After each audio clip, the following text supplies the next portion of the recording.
क्या आप जानते हैं एक एक्ट्रेस जो कि अभिनेता देवानंद के लिए पूरी उम्र भर कंवारी रही। तो वीडियो में हम देवानंद जी के बारे में कुछ रोचक बातें जानते हैं। आज भी हमें एवरग्रीन स्टार में अभिनेता देवानंद जी का नाम याद आता है। कहते हैं जब देवानंद साहब मुंबई आए थे तो उनकी जेब में सिर्फ 30 रुपए थे। इसके बाद उन्होंने अपनी मेहनत और अपने काम के प्रति निष्ठा दिखाकर 30 रुपए को लाखों रुपए में बदल दिया। देवानंद का जन्म 26 सितंबर 1923 ईस्वी को पंजाब के शक्करगढ़, जो कि पाकिस्तान में स्थित है, में हुआ था। तो देवानंद साहब को स्कूल में डीडी कहकर पुकारा जाता था। उनका नाम धर्मदेव आनंद था, लेकिन जब बच्चे उन्हें डीडी कहकर ही बुलाते थे। फिल्मों में कदम रखने से पहले देवानंद साहब ने बीए की डिग्री प्राप्त की। उन्होंने नेवी के लिए भी प्रयास किया था, लेकिन असफल होने के बाद पिताजी ने अपने ऑफिस में ही क्लर्क का काम दिया। मगर किस्मत को तो कुछ और ही मंजूर था, तो देवानंद साहब ने वो सब छोड़ छाड़ के 22 की उम्र में मुंबई आ गए। वहाँ से सफ़र उनका शुरू हुआ और एक मिसाल बन गया।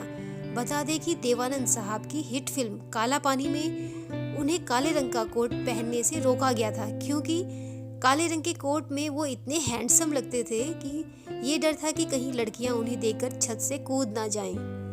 अब बात करते हैं देवानंद साहब के अधूरे प्रेम की कहानी के बारे में। करियर शुरू करने के 2 साल बाद फिल्म विद्या 1948 की शूटिंग के दौरान उन्हें सुरैया से प्यार हो गया था।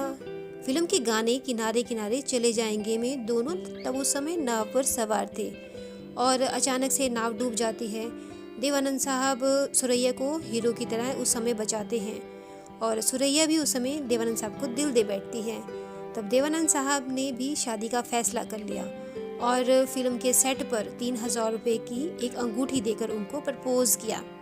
शुरुआत में तो सुरैया के घर में आनंद साहब का पूरा स्वागत होता था, पर जब नानी को इस दोनों के प्यार के बारे में पता लगा, उन पर उन्होंने निगरानी शुरू कर दी। इस तरह दोनों के दोनों दुर्गा खोटे और कामनी कौशल के जरिए अपने मैसेज देते थे। एक रिपोर्ट के मुताबिक जो प्रपोज के समय देवानंद साहब ने अंगूठी बनाई थी, वो 3000 की अंगूठी नानी ने समुद्र में फेंक दी, क्योंकि उनके धार्मिक मतभेदों के कारण वह संघ के खिलाफ थी। देवानंद साहब के करीबी मोहन चूड़ीवाला द्वारा दिए गए एक इंटरव्यू के मुताबिक सुरैया के परिवार वालों ने देवानंद साहब को रात 10 बजे उनकी छत पर आखिरी बार मिलने का मौका दिया। राज खोसला और गुरुदत्त ने उन्हें मुसीबत के डर से अकेले ना जाने के लिए कहा।